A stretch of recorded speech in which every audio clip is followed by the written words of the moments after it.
Tidur di lantai bentuk aktivitas sederhana yang mungkin tampak sepele, namun sebetulnya memiliki banyak dampak pada tubuh, pikiran, dan bahkan gaya hidup seseorang. Di video kali ini kami akan mengulas secara mendalam tentang akibat orang yang suka tidur di lantai dari berbagai sudut pandang yang berbeda, antara lain sejarah, budaya, kesehatan fisik, psikologis, sosial, serta kisah-kisah untuk menegaskan dampak-dampak tersebut. Muncul pertanyaan, kenapa ada yang pilih tidur di lantai? Dari kacamata sejarah dan budaya, tidur di lantai bukanlah kebiasaan baru. Di banyak budaya Asia seperti Jepang dengan futon di atas tatami, Korea dengan ondol, atau di India dengan charpai, tidur di lantai telah menjadi norma tradisional bertahun-tahun dengan berbagai alasan. 1. Iklim yang panas. Lantai yang dingin membantu menurunkan suhu tubuh. 2. Praktis dan fleksibel.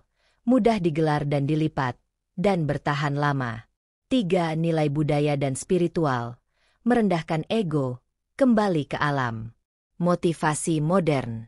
Di era sekarang, banyak orang tidur di lantai karena alasan tertentu, misalnya 1. Budget rendah. Tidak perlu membeli ranjang mahal.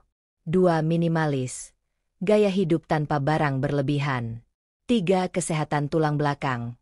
Klaim lantai datar baik untuk postur. 4. Eksperimen gaya hidup. Mencoba hal-hal di luar kebiasaan. Dari sisi kesehatan fisik, tulang belakang dan postur. Tidur di lantai menawarkan permukaan yang keras dan datar. Ini bisa menolong beberapa orang untuk menjaga tulang belakang tetap sejajar alami, terutama bagi yang memiliki masalah lordosis tulang belakang melengkung ke dalam. Namun, ada kondisi yang bisa memburuk seperti spondilosis dan artritis.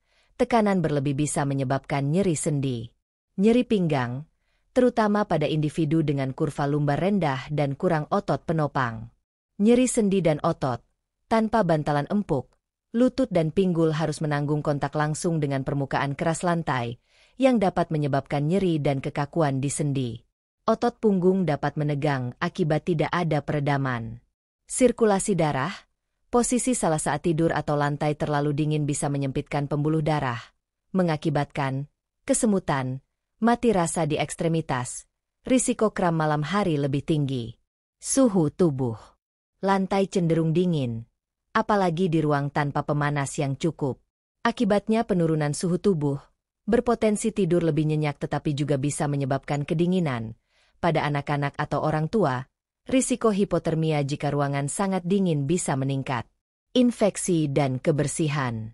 Jika lantai tidak selalu bersih, paparan debu, tungau, dan alergen, jejak kotoran hewan peliharaan atau tanah, risiko infeksi kulit ringan, gatal, alergi.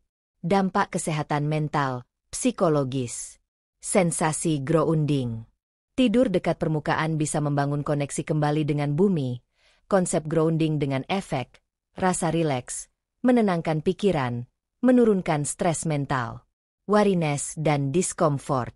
Awalnya, orang yang terbiasa bermalam di kasur empuk bisa merasa cemas saat tidur, kesulitan, merasa tidak nyaman, gelisah, mengganggu tidur. Kebiasaan ritualitas. Bagi sebagian orang, tidur di lantai menjadi ritual, berlatih disiplin, simbol menghilangkan ketergantungan terhadap benda mewah.